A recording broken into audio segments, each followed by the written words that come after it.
Nous sommes très reconnaissants à Dieu de nous avoir aidés à classer les choses de manière biblique en cette période, que ce soit avec Israël ou avec les autres peuples. Il nous a accordé la grâce de ne tomber dans aucun extrême, mais de prendre en compte de manière égale tous les aspects de la proclamation de l'Évangile et de la parole prophétique, et de tout amener à un équilibre divin par la prédication. Il y a des gens qui reconnaissent que Dieu accomplit sa parole à Israël, puis ils se mettent en route pour s'y rendre, essaient de convertir les Juifs et ne savent même pas que tout cela n'est pas dans la volonté de Dieu. Il faut reconnaître la volonté de Dieu, mais attendre le moment où il plaira au Seigneur d'achever son Église et de se révéler ensuite à Israël par le ministère des deux témoins. Nous avons appris en ce lieu, et avec nous certainement beaucoup, de ceux qui ont entendu la parole de Dieu en ce temps, que nous devons tout laisser entre les mains de Dieu. Il détermine le temps et l'heure, et il désigne ceux par qui quelque chose doit se produire. En nous précipitant, nous pouvons parfois causer plus de dégâts que nous ne pouvons aider et apporter de bénédictions. Nous sommes très reconnaissants à Dieu de pouvoir voir en ce moment l'action surnaturelle dans son Église et de pouvoir également la classer bibliquement. Nous avons constaté que le Nouveau Testament a commencé par des choses surnaturelles et nous constatons qu'il s'achèvera ici sur terre avec les bénédictions surnaturelles de Dieu. De notre Dieu. La gloire de Dieu se révèle là où les hommes sont prêts à croire de tout leur cœur et à accepter ce que le Seigneur a à leur dire, à leur donner. Comme c'est aujourd'hui Noël dans tout le pays, nous ne pouvons pas ne pas lire les passages bibliques qui s'y rapportent et nous rappeler ce que Dieu a fait au commencement, comment il a accompli sa parole et comment il a fait participer à ce qu'il a fait à l'époque ceux qui attendaient la consolation d'Israël. Dès le chapitre 1 de Luc, nous lisons, en fait, toutes ces paroles sont désormais connues et pourtant, la parole de Dieu est toujours nouvelle pour nous. Dans Luc 1, il est dit à partir du verset 3, ou peut-être plutôt à partir du verset 8, pour gagner du temps. Luc 1, verset 8, « Or, il arriva pendant qu'il s'acquittait du service de Dieu selon l'ordre de sa classe de sacrificateur. » Verset 9, « Il fut désigné par le sort selon la coutume du sacerdoce pour entrer dans le temple du Seigneur et y offrir la fumée du sacrifice. » Verset 10, « Tandis que toute la foule était dehors en prière à l'heure de la fumée du sacrifice. Verset 11. Alors un ange du Seigneur lui apparut, debout à droite de l'autel des fumées du sacrifice. Verset 12. À sa vue, Zacharie fut troublé et la crainte s'empara de lui. Verset 13. Mais l'ange lui dit, ne crains point, Zacharie, car ta prière a été exaucée. Et ta femme Élisabeth te donnera un fils auquel tu donneras le nom de Jean.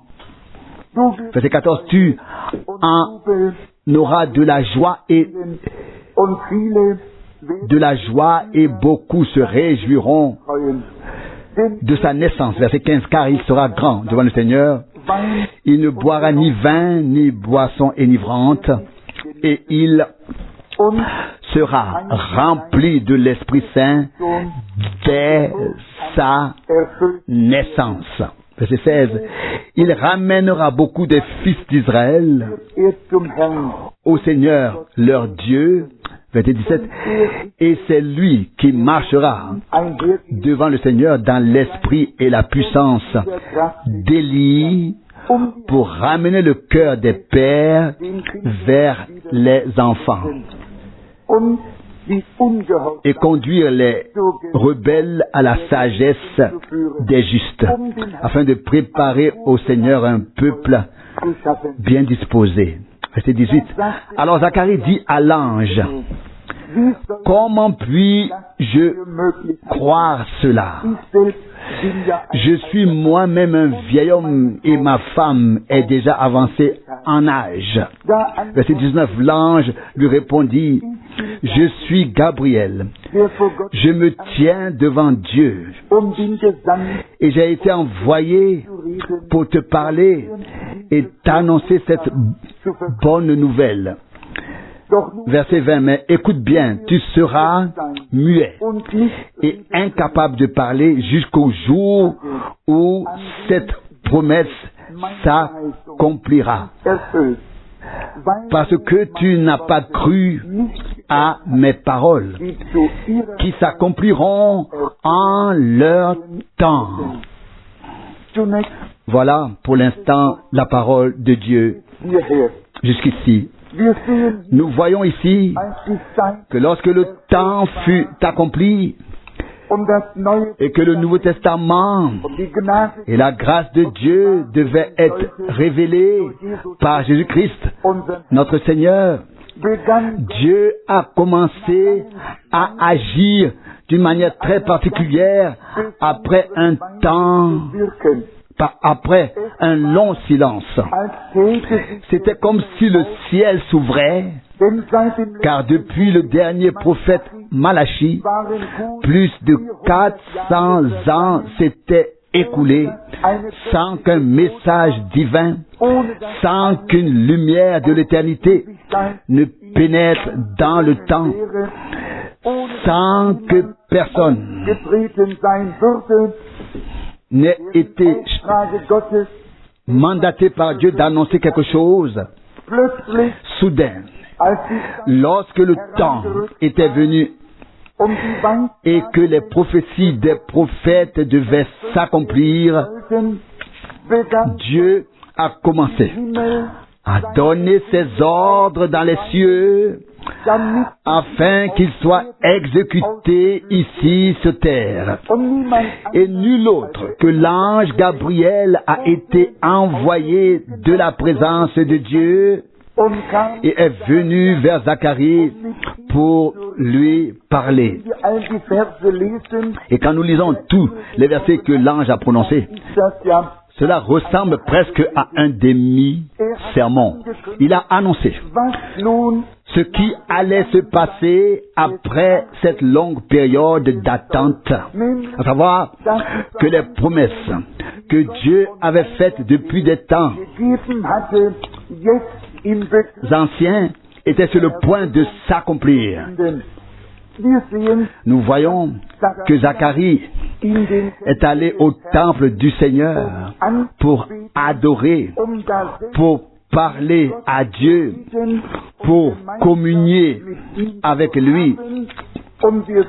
Et nous voyons ici qu'il lui a été dit, ta prière a été exaucée.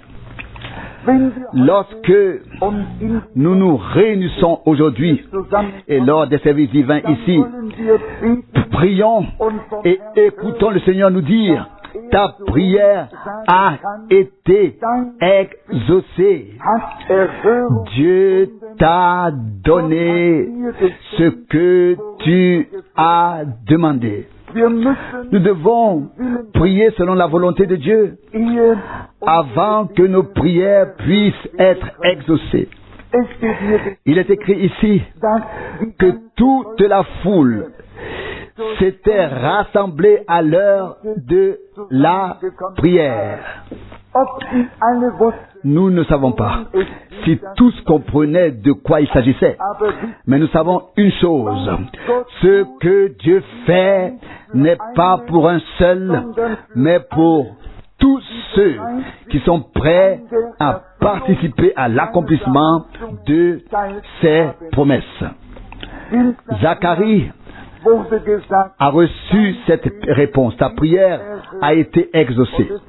Et il lui a été révélé de quelle manière la parole de Dieu s'accomplirait à cette époque. Nous l'avons déjà dit à maintes reprises et nous ne le répéterons jamais assez. Deux générations particulières dans l'histoire de l'humanité, ou plutôt au début et à la fin de l'Église du Nouveau Testament, se distinguent. D'une part, la génération qui a eu le privilège de vivre lorsque Jésus-Christ est venu pour la première fois. Et d'autre part, la génération qui a le privilège de vivre à l'époque où Jésus-Christ reviendra. Lorsque nous nous réunissons ici, ce n'est pas seulement pour écouter une prédication.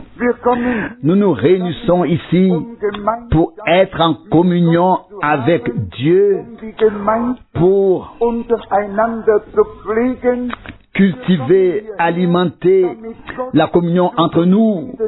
Nous venons ici pour que Dieu puisse nous parler et que le Saint-Esprit puisse révéler la parole à chacun d'entre nous et la mettre dans notre cœur.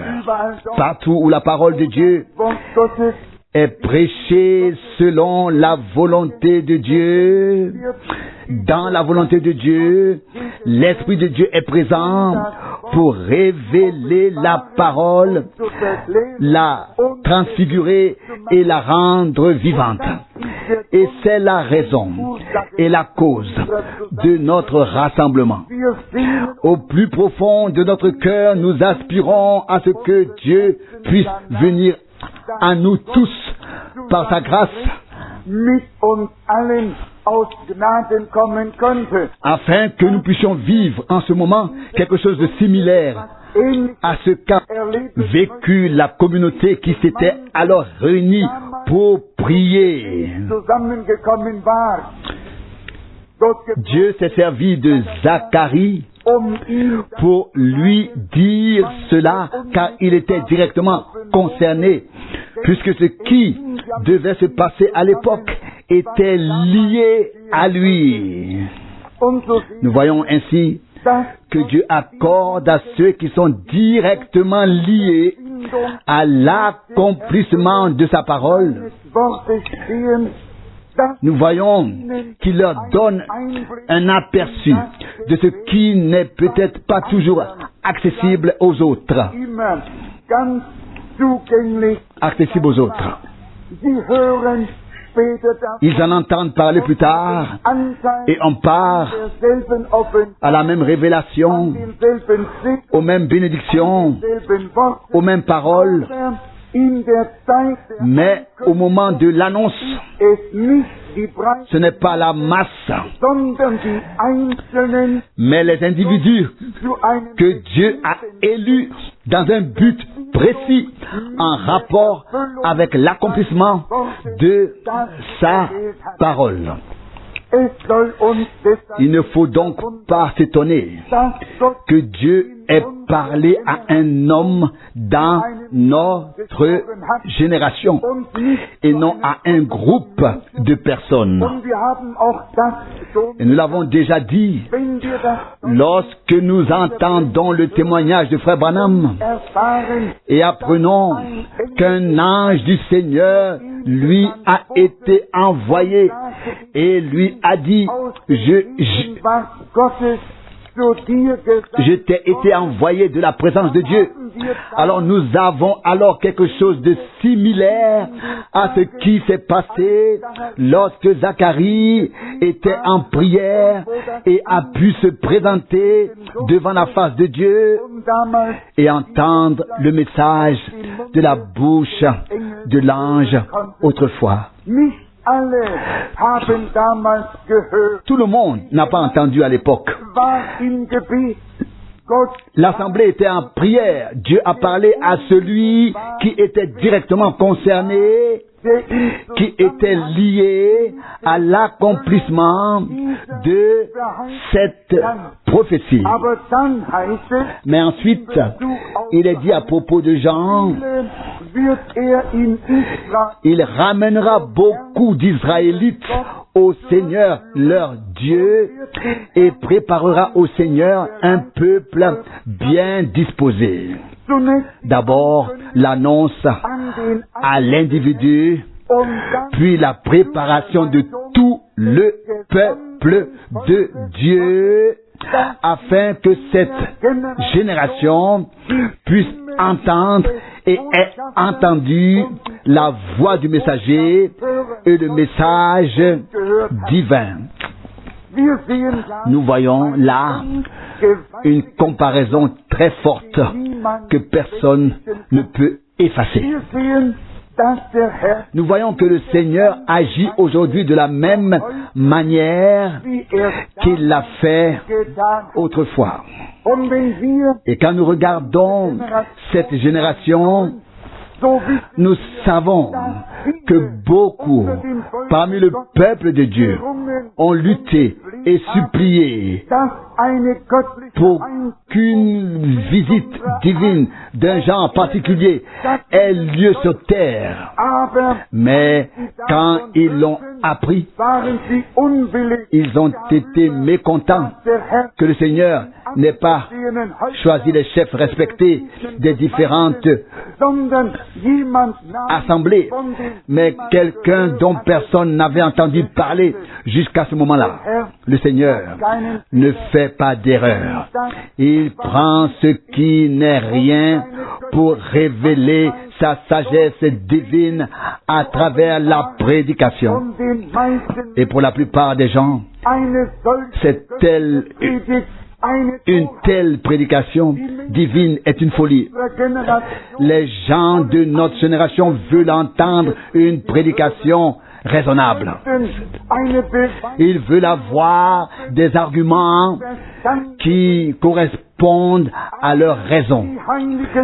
Mais les Saintes Écritures disent, ce qui est né de Dieu ou ce qui est né de l'Esprit est esprit. Jean 3, verset 6. Et les choses spirituelles ne s'adressent pas à notre raison, à notre compréhension humaine, mais à notre cœur. Et quand on a dit aux gens à l'époque où, quand Zacharie a rendu son témoignage, il y en avait suffisamment qui ne pouvaient pas croire. Mais tous ceux qui étaient destinés à le faire ont écouté le message de celui que Dieu leur avait envoyé. À l'époque où nous vivons, il n'en va pas autrement. Les gens auront toujours des objections lorsqu'ils jugeront l'action surnaturelle de Dieu avec leur raison. Imaginons, Zacharie se tenait là, comme je me tiens ici maintenant, et soudain, à droite de l'autel, un ange de Dieu apparaît et lui parle de manière à ce qu'il puisse l'entendre et le comprendre. Il le voit, il peut le décrire et il entend ce qu'il a à dire. Si quelqu'un disait cela aujourd'hui, nous serions prompts à le rejeter et nous ne voudrions rien avoir à faire avec une telle personne. Mais le fait que nous trouvons dans les Saintes Écritures est que Dieu, le Seigneur, s'est toujours manifesté ici sur terre par des miracles et des signes surnaturels et par le service des anges qui sont à sa disposition. Nous voyons qu'avant la destruction de Sodome et Gomorrhe, le Seigneur est venu avec 2 anges et a rendu visite à Abraham. Les 2 anges ont ensuite continué leur chemin vers Sodome et le Seigneur est resté avec Abraham et lui a dit: comment pourrais-je te cacher ce que je m'apprête à faire?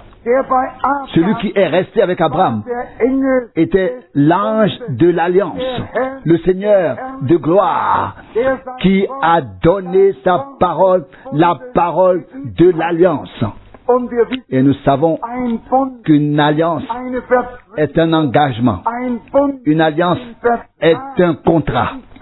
C'est une chose dans laquelle nous avons été inclus, tout comme le peuple d'Israël dans l'Ancien Testament a été inclus dans l'alliance et s'est engagé à accomplir tout ce qui était exigé.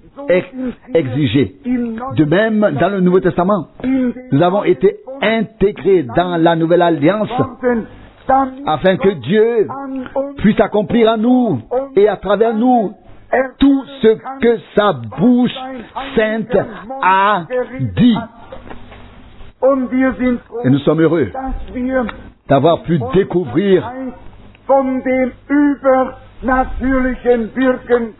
l'action surnaturelle de Dieu à notre époque. Et je n'ai pas besoin de le cacher. J'ai entendu suffisamment d'hommes qui étaient capables de faire certaines choses.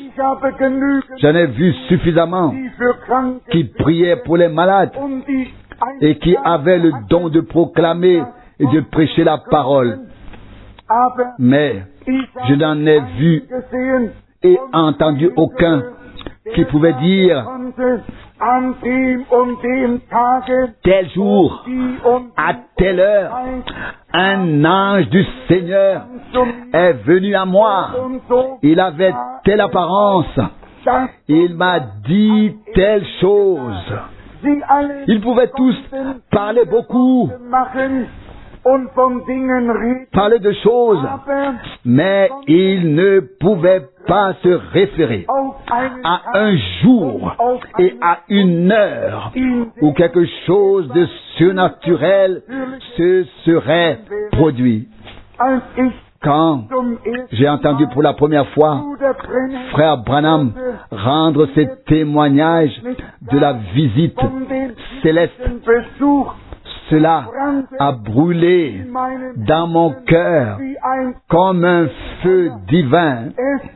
C'était si grand pour moi, si puissant, que le Dieu Tout-Puissant soit si préoccupé et soucieux de son peuple à notre époque, qu'il veuille nous parler à nouveau. nous tous qui pouvons croire ce qui est écrit dans la Bible, nous n'avons aucune difficulté à croire ce que les serviteurs de Dieu ont dit au nom du Seigneur. Pourquoi? Car ce que Dieu a fait à l'époque biblique, que ce soit dans l'Ancien ou dans le Nouveau Testament, il peut le refaire à tout moment et il n'a besoin de demander l'avis de personne.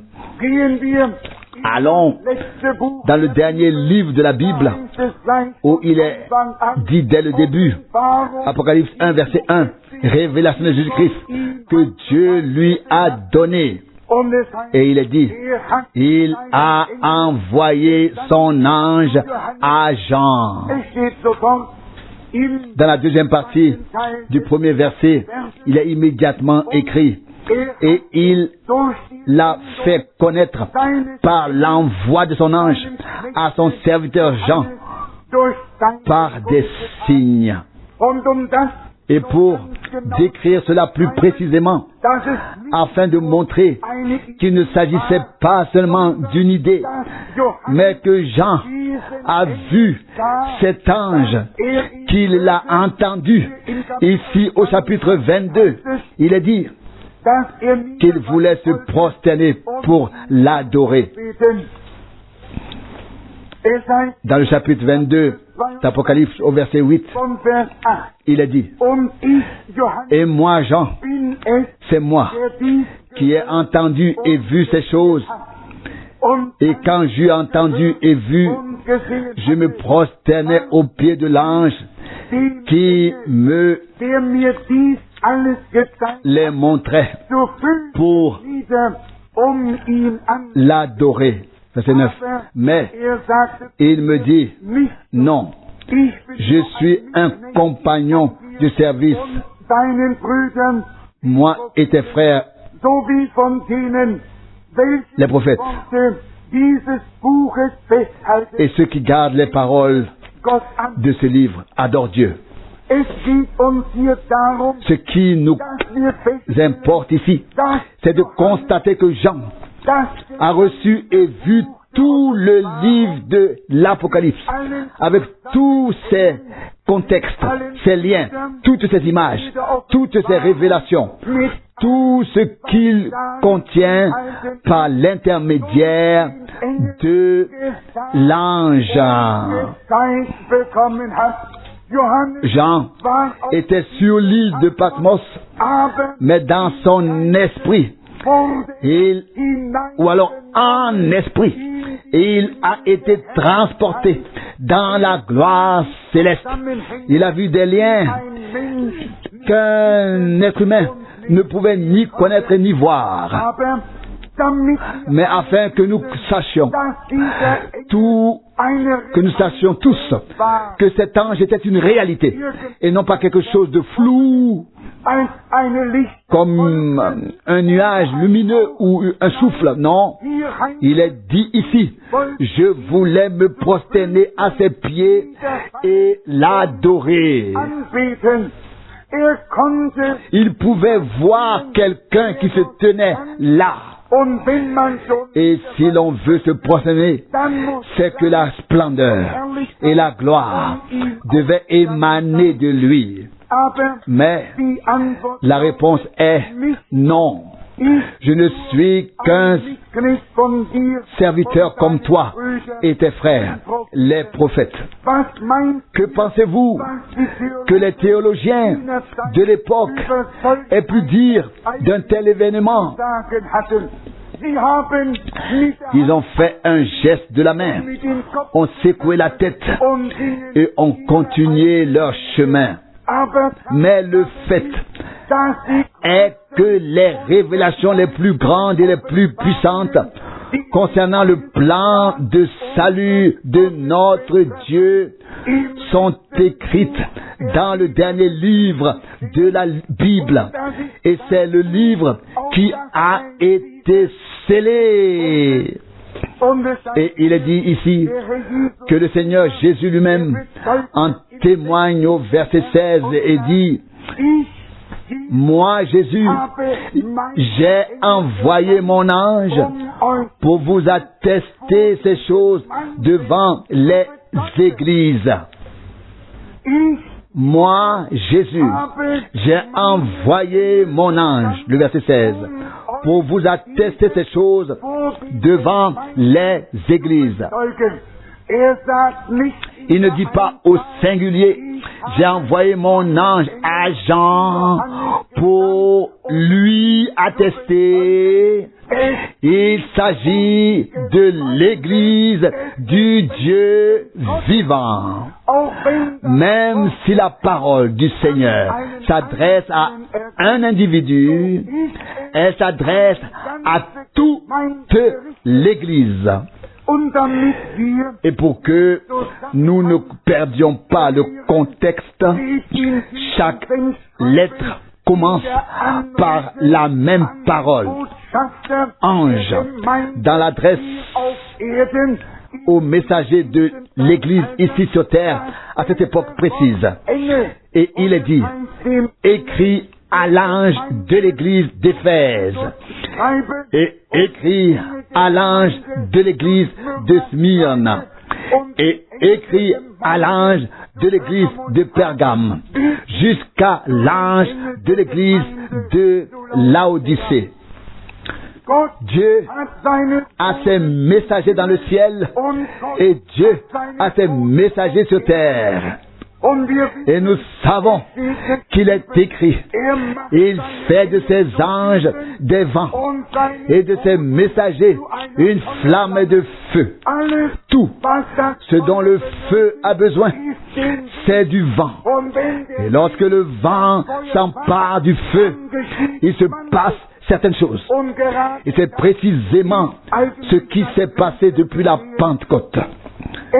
Il y avait les deux.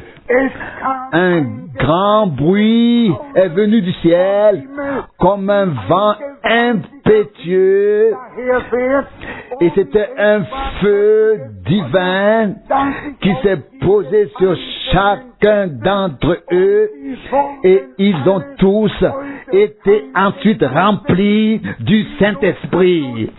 Jésus-Christ, notre Seigneur, avait dit: je suis venu apporter le feu sur la terre, allumer un feu sur la terre, et comme je voudrais qu'il soit déjà allumé, qu'il brûle déjà.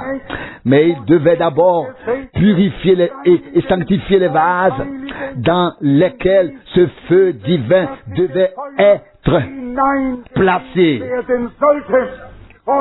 Et lorsque le jour de la Pentecôte fut venu, il se produisit quelque chose qui ne s'était jamais produit auparavant. Et ils furent tous remplis du Saint-Esprit. Ah, que Dieu veuille faire de cette fête de Noël une Pentecôte, que nous soyons tous remplis du Saint-Esprit et que le feu divin se pose sur nous tous, et que le vent divin souffle et répande ce feu. Vous savez, lorsqu'un incendie se déclare, on a toujours peur qu'un vent se lève, qu'il emporte ce feu et le propage. Mais dans le domaine spirituel, nous devons nous réjouir que Dieu nous accorde à la fois le feu et le vent, et que celui-ci soit porté dans tous les pays, sur tous les croyants, afin qu'ils puissent faire une nouvelle expérience de Dieu en cette période. Nous voyons ici que Dieu le Seigneur a ses serviteurs dans les cieux et sur la terre. Et le Seigneur Jésus lui-même dit: moi, Jésus, j'ai envoyé mon ange pour vous attester ces choses devant les églises. Ce vous nous inclut tous, même s'il est écrit à l'ange de l'église de Laodicée. Nous savons néanmoins que le message s'adressait à toute l'église, que celui qui a des oreilles pour entendre ce que l'Esprit dit aux églises. Dieu a envoyé son ange sur l'île de Patmos afin de pouvoir communiquer à l'église le conseil du salut qui constitue la partie prophétique. Puis au cours de cette époque de l'église du Nouveau Testament, il a envoyé ses anges avec un message fraîchement communiqué du trône au peuple de Dieu de leur temps. Mais qui croit à notre prédication? Et à qui est-ce que le bras du Seigneur est-il révélé? Et pourtant, nous pouvons dire, tous ceux qui sont nés de Dieu écoutent la parole de Dieu. Et Jésus-Christ dit, je suis le bon berger et mes brebis me suivent. Elles ne suivront pas un étranger. Et il est dit une fois dans la lettre de Jean qu'il écrit en tant qu'apôtre et dit, celui qui est de Dieu nous écoute. 1 Jean 4, verset 6. Il était si sûr de lui et il écrit, comme l'onction nous enseigne, ainsi est la justice et la vérité devant Dieu. Non pas comme une théologie ou une interprétation, mais comme l'onction sainte nous l'enseigne, ainsi cela est juste. Mais l'Église doit être ointe de la même puissance du Saint-Esprit qui reposait sur le messager de Dieu, afin qu'elle puisse comprendre et assimiler le message de la même manière, afin que personne ne tombe dans ses propres pensées, dans une prétendue sagesse. Et nous devons admettre qu'à toutes les époques, des hommes ont interprété sans l'onction du Saint-Esprit. Celui qui a l'onction n'interprète pas. Il se tait aux pieds de Jésus et se laisse enseigner, car il est écrit, ils seront tous enseignés par Dieu et nul n'aura à enseigner l'autre, car le Seigneur lui-même veille à ce que son enseignement descende sur nous tous comme une pluie. Et déjà Moïse dit dans Deutéronome 32, mon enseignement se répand comme une pluie. La parole de Dieu n'est pas une chose aride et sèche. La parole de Dieu est vivante, puissante et efficace. Et là où sa parole est prêchée, tout ce qui est sec est à nouveau humidifié et arrosé, car une source a jailli dans la maison de Dieu. Un courant s'écoule du temple pour bénir tous ceux qui se laissent bénir. Moi, Jésus, j'ai envoyé mon ange. Apocalypse 22, verset 16. Et nous voyons que les 7 anges, comme les 7 étoiles, étaient dans sa main droite. Apocalypse 1, verset 20. Il envoie une fois son ange du ciel, puis il tient ses messagers ici sur terre dans sa main droite. Et la main droite du Seigneur est élevée. Et la main droite du Seigneur remporte la victoire. Psaume 118, 16, et tous ceux qui croient pleinement en la parole révélée de Dieu connaîtront la victoire de Dieu dans l'accomplissement, dans l'achèvement, dans cette dernière époque. C'est la volonté de Dieu que notre foi ne repose pas sur la sagesse humaine, mais sur la puissance de Dieu.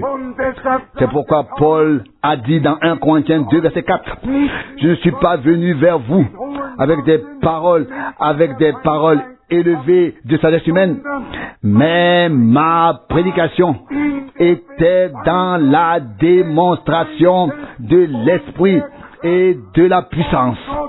Et la parole de Dieu est esprit et vie. La parole de Dieu est puissance. Tout ce que le Seigneur a dit s'est accompli.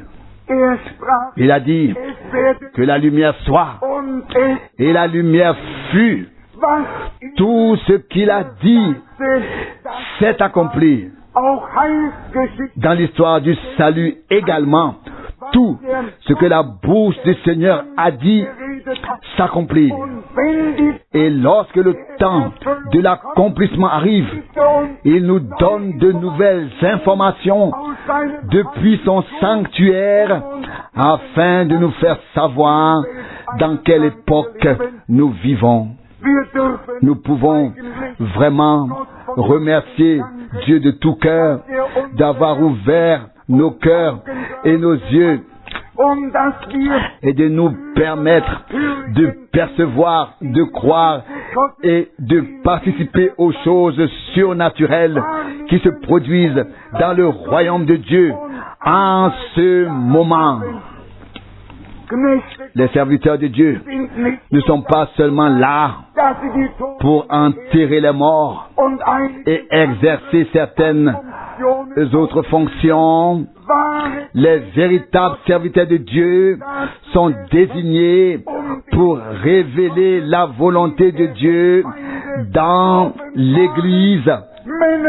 Ce sont des hommes à travers lesquels Dieu lui-même peut parler, révéler sa parole et conduire dans toute la vérité par son esprit. Moi, Jésus, j'ai envoyé mon ange. Il n'a pas envoyé un ange, mais mon ange.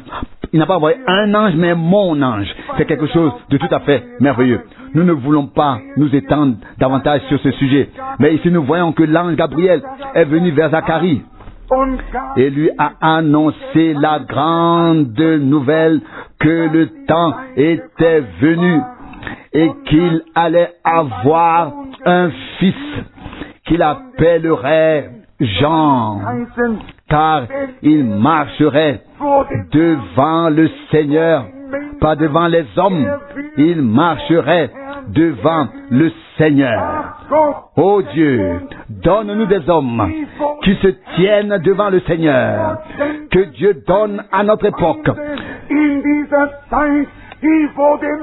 Une église qui se tient devant le Seigneur, qui marche devant lui. Et alors, s'accomplira ce que nous lisons ici.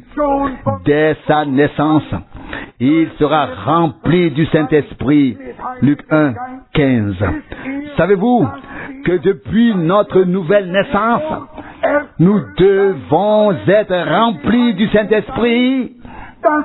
Qu'il ne doit y avoir aucun retard pour ceux en qui la parole de promesse de leur Dieu s'accomplit en leur temps. Jean était un homme en qui la promesse s'était accomplie à cette époque. Et avec la réalisation de la promesse divine est venu le comblement, est venu d'être rempli de cet esprit. Être rempli de cet esprit, cela est lié à la réalisation de la promesse divine.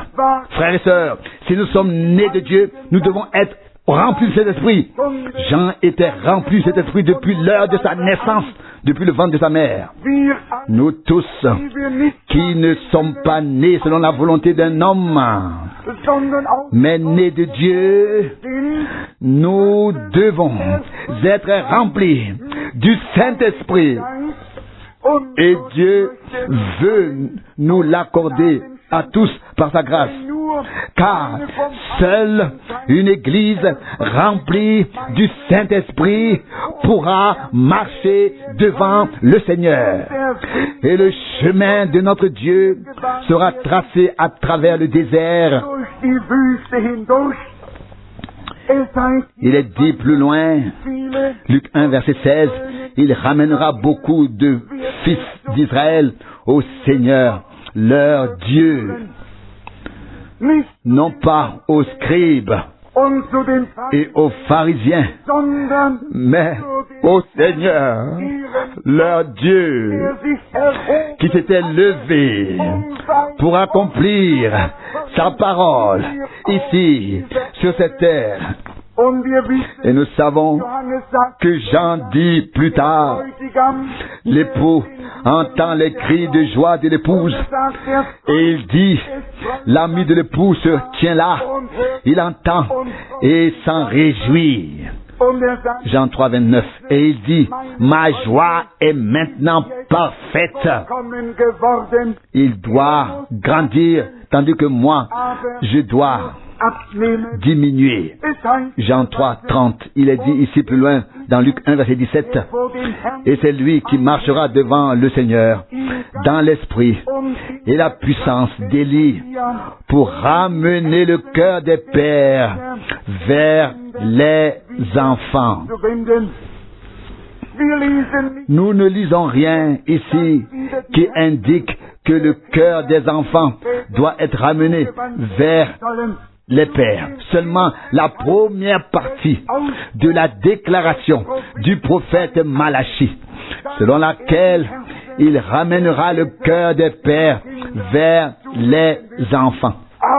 Mais c'est dans notre époque que les cœurs des enfants devraient être ramenés vers leur père, vers la foi qui a été transmise à nos pères une fois pour toutes. Au commencement, c'est là que nous devons revenir. Et il est dit ici au verset 17, et ramener les rebelles à la pensée des justes, afin de préparer au Seigneur un peuple bien disposé. Il ne s'agit pas d'autre chose à notre époque que de dissoudre la désobéissance dans l'Église du Dieu vivant et d'établir l'obéissance, comme Paul l'écrit aux Romains, sans doute dans le dernier chapitre, qu'il a établi l'obéissance de la foi, qu'il a produit l'obéissance de la foi parmi tous les peuples païens, et que Dieu a en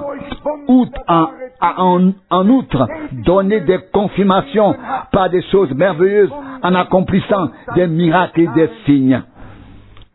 Romains 1, verset 5. Romains 16, verset 26. Produire l'obéissance de la foi parmi les enfants de Dieu en ce temps-ci. C'est ce qui importe. Certains pensent qu'ils sont obéissants. D'autres pensent qu'ils croient. Ce dont nous avons besoin, ce n'est pas de penser. Nous avons besoin d'une obéissance de la foi biblique fondée sur les paroles du Dieu vivant. Et alors, nous découvrirons que le Seigneur a tracé un chemin merveilleux,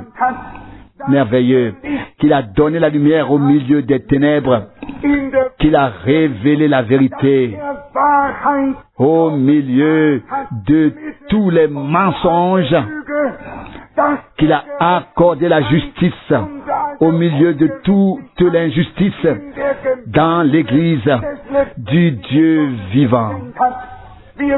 Nous savons que les ténèbres couvrent la terre et l'obscurité les peuples, mais nous savons aussi que la lumière est venue au temps du soir et que nous pouvons voir ce que Dieu fait par grâce en ce moment. Jean était un homme envoyé par Dieu avec un message pour le peuple du Seigneur à cette époque. Et il était le prophète promis par lequel le Seigneur s'est laissé frayer un chemin. Et ici, il est dit, afin de créer un peuple bien préparé pour le Seigneur. Verset 17. Si je comprends bien, il a été dit à frère Branham en juin 1933 que le message qui lui avait été confié par Dieu était de préparer l'Église épouse par la grâce de Dieu et de la rendre prête pour le retour de notre Seigneur Jésus-Christ. Bien sûr, quelqu'un pourrait rapidement dire, pourquoi Dieu ne prend-il qu'une seule personne? Je vous demande, avait-il 2 Moïse ou en avait-il un seul? Avait-il 3 Abraham ou un seul? Avait-il 5 Élie ou un seul? Dieu prend toujours une seule personne à qui il révèle sa parole et sa volonté.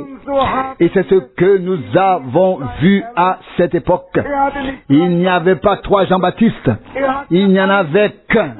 Mais lorsqu'un homme envoyé par Dieu se présente, cela suffit si tous les autres peuvent croire ce que cet homme de Dieu avait à dire sous le mandat du Seigneur. Et nous sommes heureux de pouvoir croire en cette époque. Nous savons que lorsque Daniel a eu des visions et qu'il ne les comprenait pas, il a entendu une voix qui disait, va à Gabriel et explique cette vision à cet homme. Daniel 8, verset 16. Et alors Gabriel est venu et a donné à Daniel la révélation et la compréhension de ce que Dieu lui avait montré. Nous voyons dans l'Ancien et le Nouveau Testament ces merveilleuses conduites du Dieu vivant qui s'intéresse à tout ce qui arrive à son peuple sur cette terre. Et parce qu'il s'y intéresse, c'est à lui de tout prendre en charge, qu'il s'agisse d'envoyer un ange de la gloire ou un messager ici sur terre, et il décide de tout, les met à leur place et leur donne le message qu'ils doivent transmettre. Car il est écrit de Jésus-Christ, en lui était la vie, en lui était la vie et la vie était la lumière des hommes. Jean 1, verset 4. Là où la lumière se révèle, les ténèbres ne peuvent plus régner. Et c'est là que les esprits se divisent. Celui qui veut rester dans les ténèbres se détourne de la vérité et suit son propre chemin. Mais celui qui est prêt à suivre le chemin de Dieu entre dans la lumière et est repris, puni, condamné par la lumière. Il est jugé et condamné selon les paroles de Dieu dans la lumière divine. Et alors il peut continuer joyeusement son chemin. 6 mois plus tard, nous voyons que le même ange Gabriel vient vers Marie et lui dit, au verset 28 de Luc 1, tu as trouvé grâce auprès de Dieu, et lui annonce que va naître celui dont les prophètes ont annoncer la venue, celui qui sera le Seigneur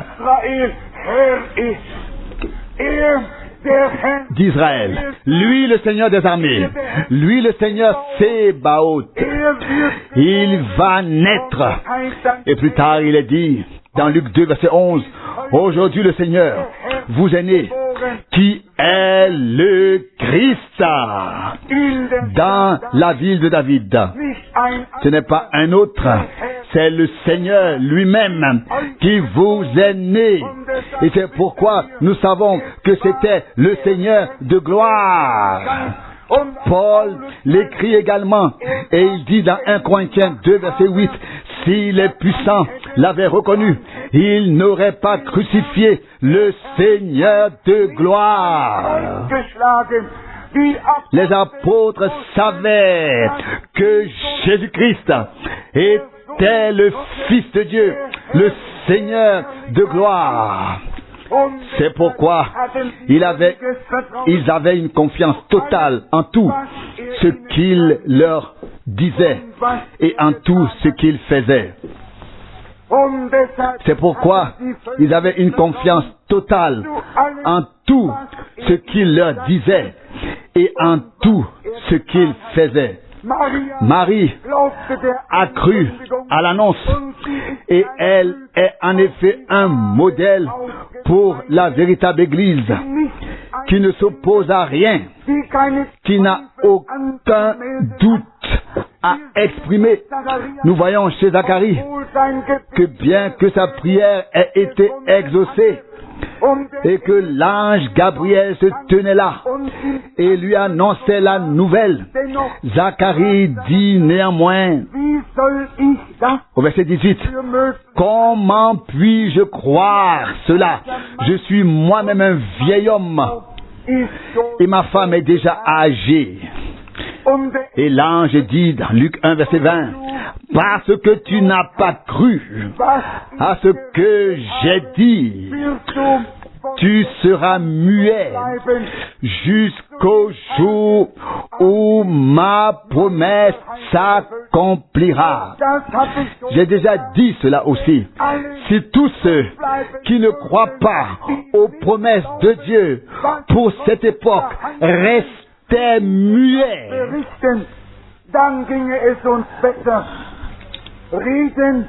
nous nous porterions mieux. Seul celui qui croit vraiment doit parler. Paul écrit, reprenant la parole de l'Ancien Testament, du psaume 116, verset 10, dans 2 Corinthiens 4, verset 13, je crois et c'est pourquoi je parle. Et parce que Zacharie ne croyait pas, il ne pouvait pas parler. Sinon, il n'aurait parlé que dans l'incrédulité. C'est pourquoi il a dû rester silencieux, muet, jusqu'au jour où la promesse s'est accomplie. Et il est dit ensuite, dans Luc 1, verset 64, alors sa bouche s'ouvrit et sa langue se délia. Et lorsque nous lisons plus loin les paroles de louange, de prophétie et de glorification de Dieu qu'il a prononcées, il est dit ici, au verset 67, et son père Zacharie fut rempli du Saint-Esprit et prononça les paroles prophétiques.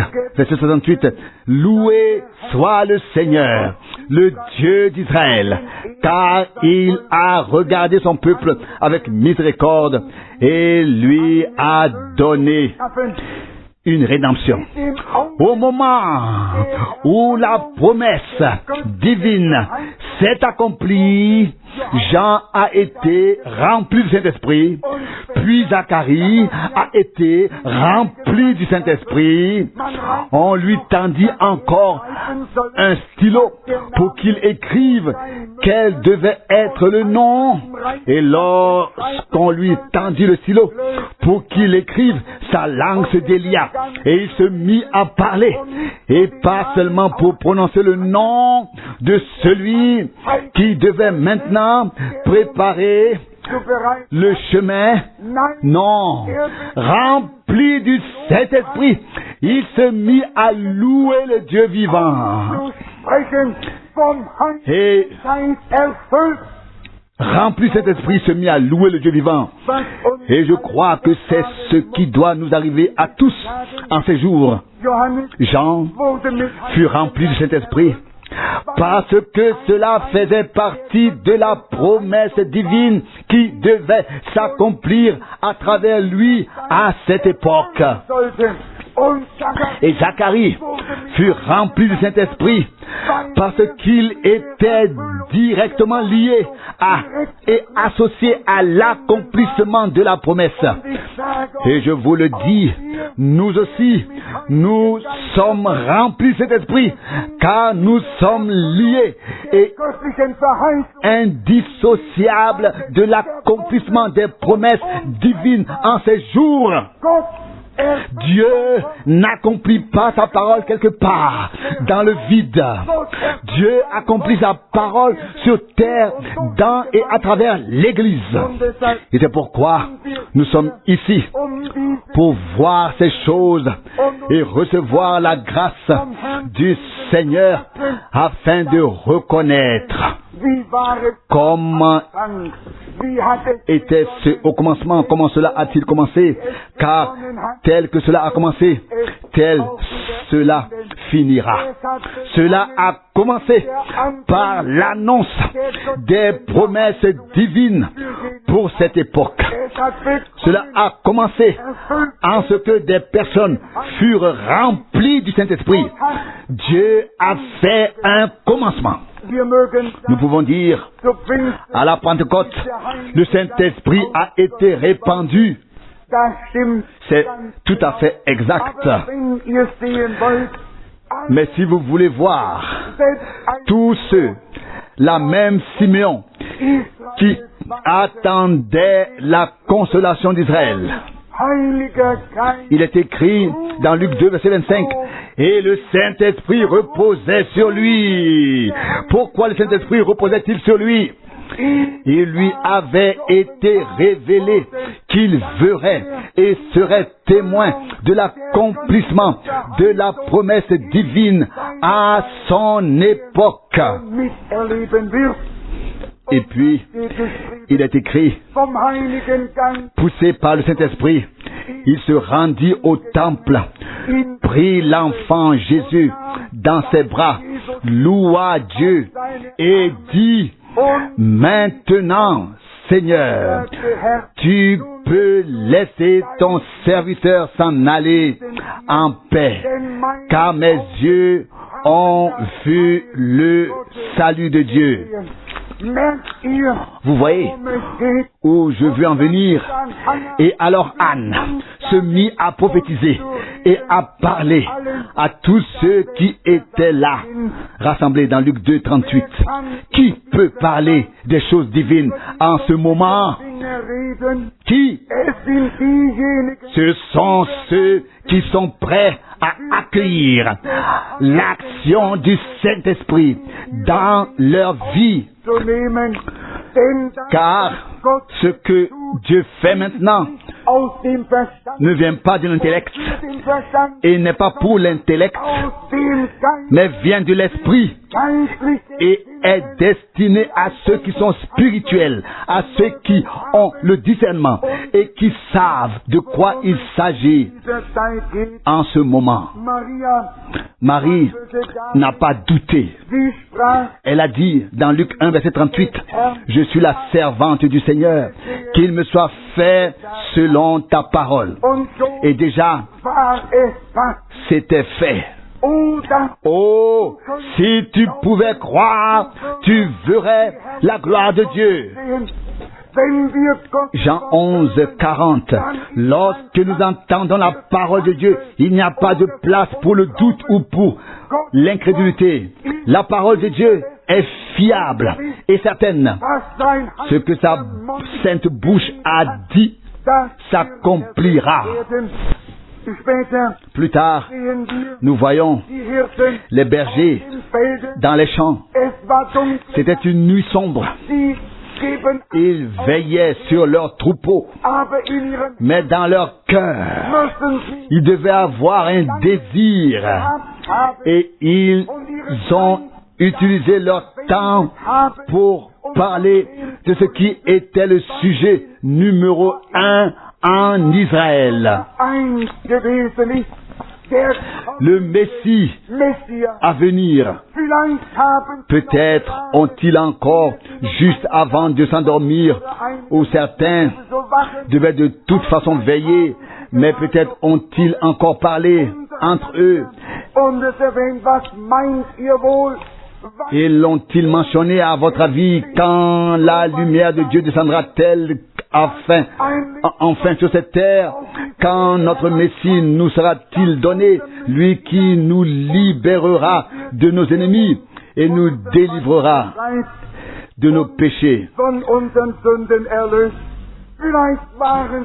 Peut-être venaient-ils juste de terminer leur conversation lorsque soudain, dans la nuit noire, une lumière éclatante descendit du ciel et illumina la nuit, et dans cette lumière divine qui les enveloppe, le message pour cette époque retentit.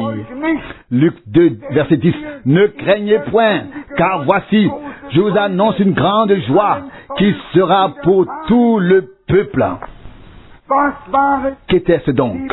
La Bible dit dans Luc 2, verset 10, mais l'ange leur dit, une fois encore, c'est l'ange qui fait une annonce.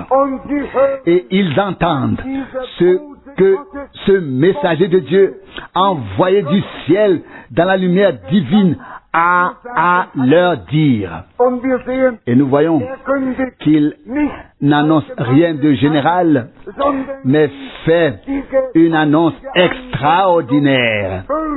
Ne craignez point, car voici, je vous annonce une grande joie qui sera pour tout le peuple. Verset 11. Car aujourd'hui, vous est né le Sauveur. Quand nous réfléchissons à notre époque, nous parlons beaucoup de la lumière, nous parlons du message divin, de l'accomplissement des promesses. Nous avons ici un exemple de ce qui est lié à une annonce divine. Le message divin est associé à une lumière divine qui descend sur tous ceux qui entendent la parole de la révélation divine et de la promesse. Pour les bergers, la nuit n'était plus la nuit. Quelque chose s'était soudainement produit. Les ténèbres avaient disparu, la lumière était venue. Nous avons déjà dit au début que le prophète avait annoncé à la fin des temps, au temps du soir, la lumière apparaîtra. Le jour du salut a eu un commencement. Il a eu un matin glorieux. Et le soleil s'est levé avec la guérison et le salut. Le jour a eu un déroulement et ce jour prendra fin et l'heure de minuit arrivera. Mais avant que tout cela puisse arriver, Dieu voulait envoyer une fois encore au temps du soir la lumière. Et avec ce message divin, la lumière divine est venue sur nous tous. Il faut le dire, chaque fois que Frère Branham en parle, que ce soit le 11 juin 1933, ou quand il dit maintenant l'ange du Seigneur est ici, et parfois il dit maintenant il est sur la plateforme et se tient à côté de moi, ou maintenant il est là-bas près de l'escalier. Alors c'était la même lumière, le même nuage, la même nuée, la même gloire du Seigneur qui était présente là pour montrer visiblement que le Seigneur lui-même est présent pour met sa parole en action. Et frère Branham a souvent dit, je ne peux rien faire sauf si cette lumière divine, l'ange du Seigneur, vient à mon aide. Il en va de même pour nous tous. Et il en allait de même pour les bergers.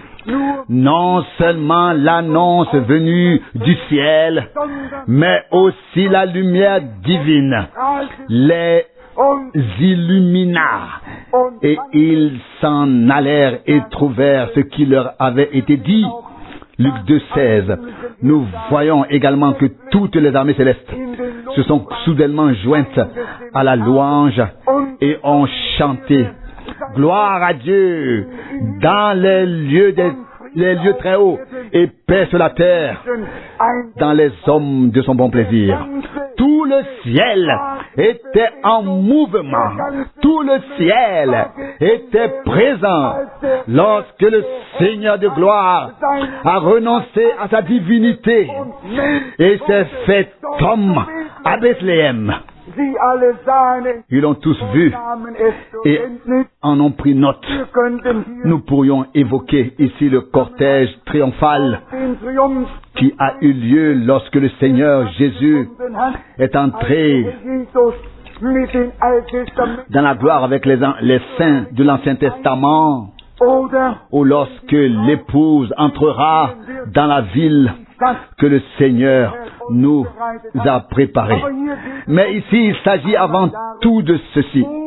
Là où Jésus-Christ se révèle véritablement, il y a la lumière, il y a la révélation de sa parole et de sa volonté. Il y a la prédication des promesses divines. Il y a la foi, comme le dit l'Écriture, tout comme ces bergers. Ils n'ont pas demandé où va le chemin, vers qui devons-nous nous tourner. Ils ont marché dans la lumière. Ils sont arrivés à Bethléem et ont trouvé ce qu'on leur avait dit. Et alors, ils ont commencé à louer le Seigneur et à se réjouir de ce qu'ils avaient vécu, vu et entendu à ce moment-là. À quoi nous sert aujourd'hui une histoire ou une expérience d'autrefois si nous ne pouvons pas dire aujourd'hui que nous avons vécu la même chose ces derniers jours? Nous avons entendu le message divin, nous avons vu la lumière divine et nous sommes venus à Jésus-Christ. Le message est quelque chose de beau et la lumière quelque chose de merveilleux. Mais le message et la lumière nous renvoient à Jésus-Christ. Et alors nous devons nous mettre en route pour venir à Jésus-Christ. Les bergers auraient pu dire « Oh, c'est merveilleux! Maintenant nous avons entendu le message de la fin des temps, le message du commencement. Maintenant nous nous asseyons ici le matin. La lumière s'est levée le matin, cela nous suffit. C'est si magnifique et si beau, non? La lumière et le message leur ont été donnés justement pour les conduire là où ils doivent être, c'est-à-dire au pied de Jésus-Christ. Et là, nous trouvons la paix et le repos pour nos âmes. Là, nous pouvons vivre une expérience personnelle merveilleuse avec notre Dieu. Nous retrouvons la même chose. C'est les mages d'Orient. Ils sont d'abord venus à Jérusalem et ont demandé dans Matthieu 2, verset 2, où est le roi des Juifs qui vient de naître. Ils pensaient que c'était la ville, l'endroit où tout ce qui touche à la religion trouve son chemin et suit son cours. Mais ils ont demandé, et soudain, on a su, oui, il est écrit dans les prophètes que ce sera à Bethléem. Et ils ont continué leur chemin jusqu'à ce qu'ils trouvent Jésus. Ils n'ont pas seulement dit « nous avons vu une étoile ». Ils n'ont pas seulement dit « il doit s'être passé quelque chose ici quelque part ». Ils n'ont été satisfaits qu'une fois arrivés là où Jésus-Christ se trouvait réellement. Il en va de même pour nous en ce moment. Et permettez-moi de dire, nombreux sont ceux qui parlent du message et de la lumière, mais qui ne sont pas encore venus à Jésus-Christ avec ce message et cette lumière. Et c'est là une grande erreur. Là où se trouve un message divin et où brille la lumière divine, nous sommes conduits à Jésus-Christ lui-même. Car il est la somme de la lumière et il est la somme du message. Il est tout en tous. Et celui qui le trouve voit sa soif et sa faim apaisée. Notre âme se délecte des biens du royaume de Dieu et déborde de louanges et de reconnaissance. Hier, comme aujourd'hui, autrefois et comme aujourd'hui, Dieu suit son chemin avec son peuple. Tous n'ont pas entendu à l'époque, tous n'ont pas cru à l'époque. Mais à ceux qui ont accueilli le Seigneur, qui l'ont reçu, il leur a donné le pouvoir de devenir enfants de Dieu, ceux qui croient en son nom. Jean 1, 12. Il en est de même à notre époque. Tous ceux qui croient en ce que Dieu fait à notre époque,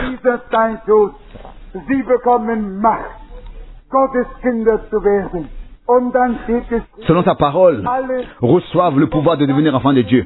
Et puis, il est écrit dans Romains 8, verset 14, tous ceux qui sont conduits par l'Esprit de Dieu sont fils de Dieu.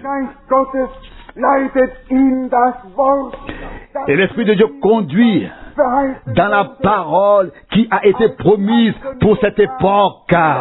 Lorsque l'annonce est venue pour Jean, il était déjà rempli de cet esprit depuis le sein de sa mère. Et nous pourrions maintenant passer au concept du Nouveau Testament. Nous lisons dans l'Épître aux Galates, Galates 4, verset 28.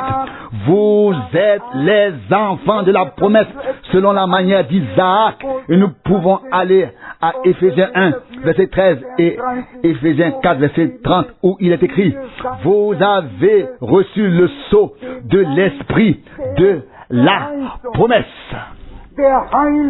Le Saint-Esprit accompagne la promesse de la parole et remplit tous ceux qui acceptent la promesse en eux.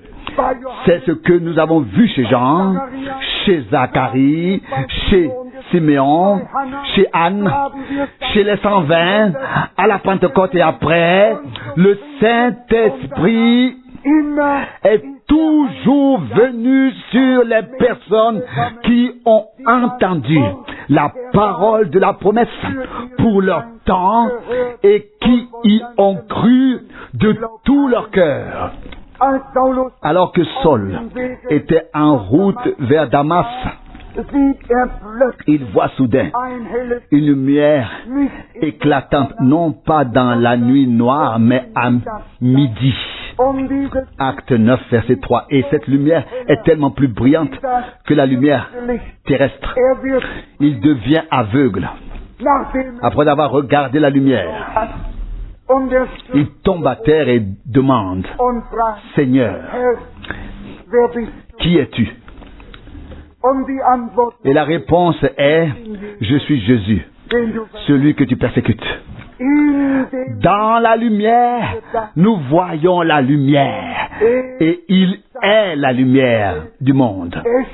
Il est écrit, ceux qui étaient assis dans les ténèbres ont vu une grande lumière. Matthieu 4, 16. Cela leur est apparu car la parole s'est accomplie à cette époque. Nous pouvons maintenant tirer de toutes ces réflexions, toutes ces pensées et résumer ce dont il s'agit à cette époque. Dans ce temps, maintenant, un peuple doit être bien préparé pour le Seigneur. Une épouse sans tache et sans ride.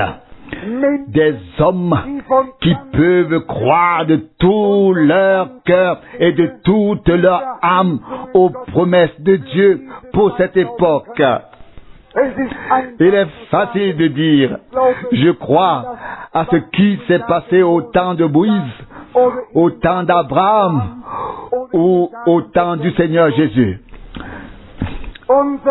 Notre foi n'est une foi vivante que si elle est nourrie aujourd'hui par ce que Dieu a à dire, à nous dire maintenant. Nous ne pouvons pas dire oui, ça nous suffit que le peuple d'Israël ait mangé la manne ou ça nous suffit ce que Dieu a fait pour les autres. Non, nous devons avoir part à ce que Dieu fait par grâce en notre temps. C'est pourquoi nous sommes ici réunis, venus de près ou de loin, et nous déclarons d'une seule voix que nous croyons, que nous vivons actuellement dans les derniers jours. Les signes des temps l'indiquent. Et Dieu a envoyé son message et sa lumière pour nous montrer le chemin qui nous ramène à Jésus-Christ, le Seigneur et le Sauveur. Celui qui était au commencement est aussi à l'œuvre, à la fin, dans son Église. Il est la tête et nous sommes les membres. Il doit nous imprégner. Il s'agit maintenant de tout classer selon l'ordre divin, de donner au prophète la place que Dieu lui a donnée et de donner au Christ la place qui lui revient. Il est le premier, il est le dernier, il doit avoir la primauté, la première place en tout. Colossiens 1:18, il est la tête de son Église. Et si nous classons toutes ces choses correctement, alors la bénédiction de Dieu reposera sur nous. Et nous serons préservés de toute confusion par la grâce de Dieu. Nous savons que lorsque Jean accomplissait son ministère, des gens sont venus le voir et lui ont demandé s'il était celui qu'ils attendaient. Et il répond dans Jean 1:27, non, ce n'est pas moi, je ne suis pas digne de délier la courroie de ses sandales. Il dit, je suis la voix de celui qui crie dans le désert. Il savait très bien quelle parole s'appliquait à lui. Aujourd'hui, nous n'avons pas besoin de confondre les choses. Si l'Esprit de Dieu est en nous, nous pourrons alors classer toutes choses de manière appropriée. Ce n'est pas nous-mêmes, mais le Saint-Esprit qui mettra tout en ordre de manière divine dans l'Église. Si nous pensons que même Jean, sur l'île de Patmos, était tellement bouleversé qu'il voulait se prosterner devant l'ange pour l'adorer. Nous pouvons imaginer à quel point cela l'a touché et impressionné.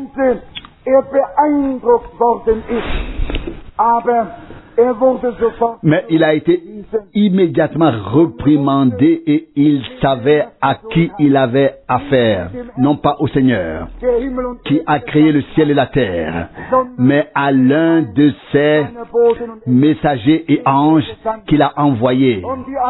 Et l'adoration et l'honneur ne reviennent à personne, aussi grand soit-il, ange et messager de Dieu. Le Seigneur dit dans Isaïe 42, verset 8, je ne donne ma gloire à aucun autre et mon honneur au Dieu ou aux idoles. Cela n'est pas possible. La gloire revient au Seigneur seul. Nous sommes reconnaissants à Dieu pour Moïse et Abraham pour Élie, pour Jean, pour Paul, pour Frère Branham. Mais l'objet de notre prédication est Jésus-Christ notre Seigneur. Et nous savons qu'il a commencé l'œuvre et qu'il l'achèvera en nous tous par sa grâce. Où en sommes-nous spirituellement ce soir? Sommes-nous restés à l'annonce de la promesse? Nous a-t-il suffi de parler du message?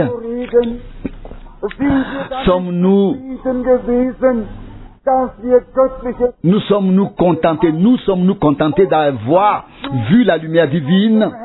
Ou y a-t-il dans notre cœur une envie de suivre cette lumière du message divin jusqu'à ce que nous arrivions à Jésus-Christ qui veut nous revêtir de nouveau, nous remplir à nouveau de la puissance afin de révéler sa victoire totale à travers l'Église dans ces derniers temps. Parler de la fin des temps et de la lumière de la parole révélée ne doit pas devenir un passe-temps. C'est dans cette lumière maintenant que nous devons voir Jésus. C'est ici que nous devons l'entendre et crier comme Paul, « Qui es-tu » Et alors nous recevons la réponse, « Je suis Jésus ». Et alors nous sommes aidés. Nous pouvons partir d'ici en sachant qui nous a parlé et qui nous avons rencontré. Les personnes qui font l'expérience avec Dieu ne s'arrêtent pas au messager. Elles entendent le message et vont jusqu'à la source de toutes choses divines. Et nous la trouvons uniquement en Jésus-Christ, notre Seigneur. L'heure approche où notre désir sera comblé. Notre désir est d'en savoir plus. Et c'est bien, mais je vous le dis, il pourrait nous arriver d'atteindre l'arbre de la connaissance avec tout ce savoir au lieu d'atteindre l'arbre de vie. Si nous touchons l'arbre de la connaissance, nos yeux s'ouvriront peut-être, mais cela ne nous aidera pas. Avoir les yeux ouverts ne sert à personne. En ouvrant les yeux, nous réalisons que derrière toute connaissance, aussi grande et importante qu'elle soit, ce n'est pas la vie que nous trouvons, mais la mort. C'est pourquoi Paul dit dans 1 Corinthiens 13, au verset 2, « Et si je connaissais tous les mystères et pouvais parler les langues des hommes et des anges, et si j'avais toute la foi, etc., mais que je n'avais pas l'amour, je ne serais rien. » Dieu est amour, et cet amour s'est manifesté sur terre en Jésus-Christ. C'est pourquoi nous devons le recevoir dans toute sa plénitude. Alors nous n'aurons pas seulement la connaissance, nous auront la vie. Et c'est la vie que nous voulons. Car Jésus-Christ a dit, je suis venu afin qu'ils aient la vie et qu'ils l'aient en abondance. Jean 10, verset 10, il n'a pas dit, je suis venu afin qu'ils remplissent leur tête de connaissance. Je suis venu pour que leur cœur soit rempli de vie. La vie qui vient de Dieu, la vie de Dieu. Et ainsi, nous ne voulons pas utiliser l'enseignement biblique pour faire une théologie de tout et en parler à l'infini, mais la parole révélée doit nous servir à revenir à celui qui est lui-même la parole, de la bouche duquel elle est sortie. Elle ne revient pas à vide. Elle ne revient pas sans avoir accompli ce que Dieu a voulu, lui a voulu. Ésaïe 55, verset 11. Nous sommes heureux ce soir de ne pas être restés à la lumière et au message tournant en rond, mais de pouvoir suivre l'agneau où qu'il aille.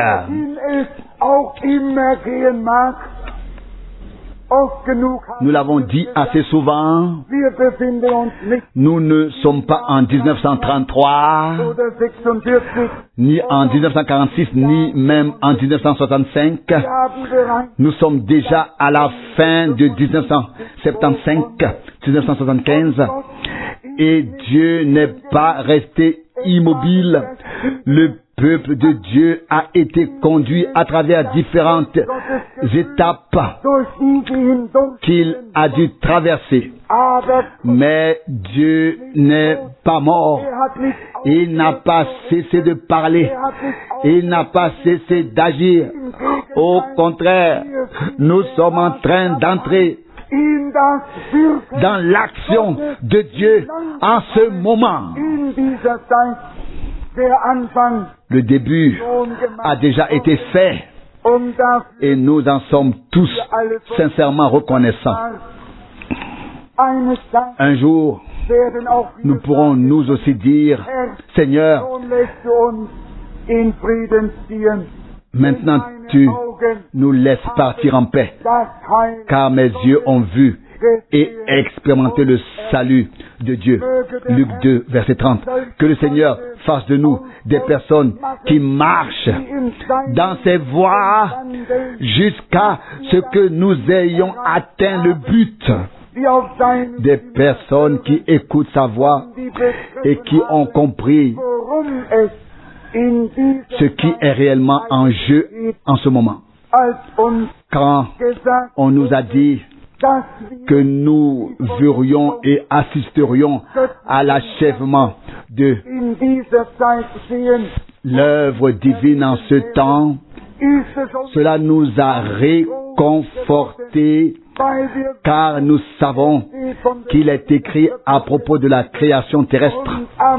Et le 7e jour, Dieu acheva toute son œuvre et il se reposa le 7e jour de tout son travail.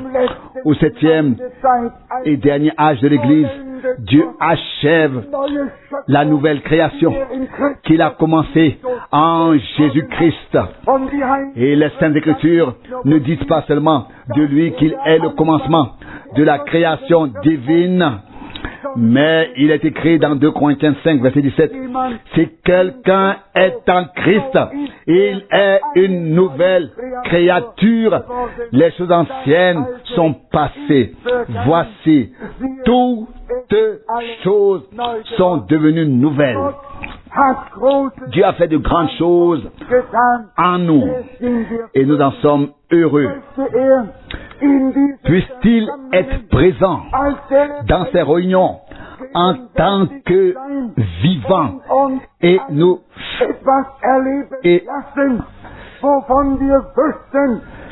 en tant que le vivant et le présent et nous faire vivre à tous quelque chose dont nous saurions. Dieu a fait cela. Que nous sachions sans aucun doute. Le Seigneur n'a pas seulement parlé, il a agi et béni et s'est manifesté parmi nous comme le vivant. Au cours des 2 dernières soirées, nous avons vécu de manière merveilleuse parmi les jeunes comment est-ce que l'Esprit de Dieu est descendu, est tombé, et la bénédiction de Dieu qui reposait sur nous tous a été palpable. Nous avons prié Dieu de bénir ces rassemblements, ces réunions, d'une manière particulière.